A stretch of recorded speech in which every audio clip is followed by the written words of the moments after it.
Alright, we are finally doing it. We are finally putting car tires on the reverse trike. Now, the front tires, the rims are just for like a Honda Accord, and then the back tire, it's a Jeep rim. I've had these for a couple years. Took these to a local tire place a couple days ago and had them just throw some used tires on these. These will last us a good long while. I never drive this thing, so...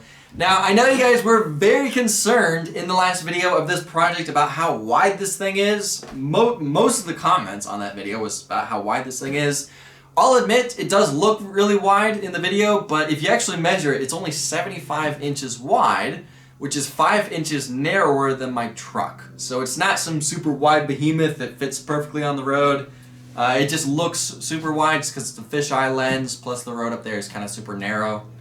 Now, this is not going to be as simple as just a tire swap. This whole front suspension is custom made for these tires, and it's not just going to be simple swap. We have to basically rebuild the entire front suspension. We have to make all new hubs, all new spindles. We're going to have to shorten the A-arms because these tires are a lot wider than the motorcycle tires. Also, we have to completely remove the tilting mechanism that we installed several videos ago on this. We don't need it anymore. We're putting car tires on it. So I think the first step is starting to work on building hubs that'll fit these tires. Then we can work on spindles. Then we can figure out how much we need to shorten the A-arms.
Alright, finally got to this point, got the basic shape of the hubs finalized. This took me an entire day of cutting, milling, drilling, machining, just to get them to this shape right here. Now we need to weld them all together and then do a whole lot more machining to get them to their final shape. Now, something I was thinking about last night while making this stuff is I could really use a plasma table.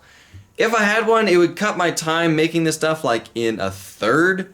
So maybe sometime in the future I'll invest in a plasma table, but for now I just gotta do it the old-fashioned way. Now, the next step is we need to weld this stuff together, and I was originally planning on TIG welding this just because it would look a lot more pretty, but I think to save time I'm just gonna MIG weld it together just because I'm kind of running out of time and I just need to finish this stuff, so I'm just gonna MIG weld it.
finally got the hubs almost finished. We still need to build the brake discs, but we'll do that later. I still need to figure out what size and all that stuff for the brake discs. So now I think it's finally time to start working on rebuilding the front suspension. I want to rebuild this because I feel like I didn't do it right the first time, and I'll be honest, most of the machines that I build, I really don't focus that heavily on steering geometry. As far as all the fancy steering geometry, the bump radius or bump scrub radius, all that fancy stuff, I can't really think of any other words for it. I really don't focus that heavily on that stuff. Mainly I just focus on making sure there's no bump steer and making sure that the Ackerman angle is correct. With that stuff, that's really all you need for off-road machines, but this is an on-road machine and I feel like I need to build this correctly. So I've been watching a bunch of videos on car steering, car geometry, and all that kind of stuff, and it's a little above me right now. It's kind of a little complicated, so what I'm going to do to simplify this is I'm just going to look at pictures of an Ariel Atom front suspension and basically just copy it. I think that's going to be a lot easier than trying to learn steering geometry in a couple days. So yeah, basically meaning we need to rebuild all this. I'm going to be disassembling this. We don't need the tilting mechanism anymore. We need to disassemble that, get it out of here, and yeah, just basically just rip all this out and start rebuilding.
Alright, so I'm at least trying to reuse the bottom A-arms just so I don't have to rebuild everything.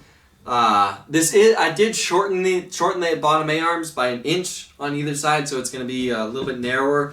Plus, I'm adding a proper kingpin angle on this thing, so it's going to be 3 inches narrower than the original setup, even though these are much wider tires. So just because on the last setup I wasn't able to do a proper kingpin angle, the tire was kind of sticking out pretty far from the kingpin angle. But these are actually car tires, and I'm able to actually do everything right this time, hopefully right this time. Again, I'm trying to replicate as best as possible the steering geometry of an Ariel Atom and the A-arm geometry and all that kind of stuff. I'm trying my best. I don't expect this thing to be perfect, but I just don't want it to suck. So I kind of built this thing to look like an aerial atom. I might as well copy the suspension geometry. I'm a little bummed out that we didn't get to truly test the tilting mechanism on this thing, just because it would have been nice to at least test to see how well it worked. It was really tunable. We could have tuned it to like fine tune it and see if it worked. But I guess it's a little too late for that now. So, next video we get to build these spindles. We need to also build the brake discs and figure out how we're building the top A-arms, get all that stuff finalized, do the steering, do the brakes, do all that stuff, and hopefully we'll get it done in the next video of this project. But for now, I'm going to end this video here. Thank y'all for watching. I'll see ya in the next video.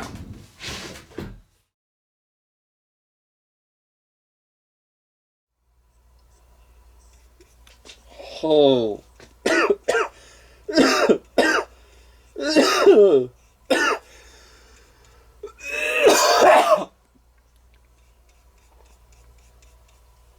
Why does this stuff stink so much? Holy crap. I'm getting lightheaded. Math time. Gotta pull out your big brains to figure out how to do math. Did I not hit record? Did I forget to hit record? Are you kidding me? I wanted to do a close-up of drawing this out. Oh well. Ah, man. This is a workout. In case you guys are wondering, this is 1 inch by 8 teeth per inch. So 1 by 8. Ah.